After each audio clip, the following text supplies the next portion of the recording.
point and thank you for staying with us. Maendeleo Chapchap Party leader and Machakos Governor Dr. Alfred Mutua has today outlined his manifesto as he seeks to succeed President Uhuru Kenyatta next year. Mutua, who remained optimistic of his State House bid, had a bag full of promises for Kenyans, including giving between $500,000 to 1 million shilling loans to newlyweds to help them start off life. This comes as Interior Cabinet Secretary Dr. Fred Matiang'i called on Kenyans to remain united and elect leaders of integrity. KTN's Emmanuel Toh with this and more stories. Maendeleo? Chap, chap. Maendeleo? Chap, chap. Maendeleo? Chap, chap. 15 months after announcing that he will be throwing his hat in the ring for the top job in the country, Sunday Maendeleo Chap Chap Party leader Dr. Alfred Mutua unveiled his manifesto. The Machakos County Governor, who outlined key pillars which he anchored on expanding the base of the country, said he was the best bet yet to replace President Uhuru Kenyatta.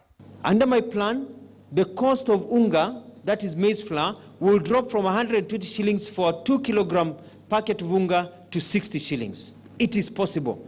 And in keeping with social development agenda, Mutua promised to lend newlyweds with a hefty starter pack. Wale wameoana hivi majuzi will receive an initial capital from my government of 500,000 shillings to 1 million shillings in kind, payable over 20 years at an interest rate of 0.5% as a gift from the government to invest into their new home and entrench the family institution. We are going to encourage the planting of trees to be used as part payment of dowry.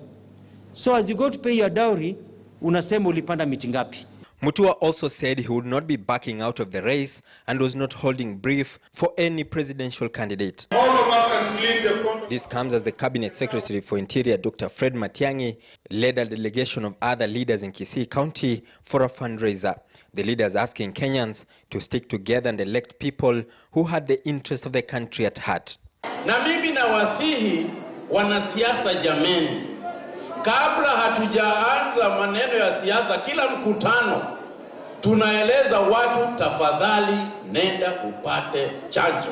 This comes as ODM party presidential hopeful Jimmy Wanjigi also called on the president to revive the economy and focus on the vulnerable members of the society. We want facts, Mr. President. We want facts, not dreams and fantasy. We are capable of living in this world, however harsh, but we want the truth.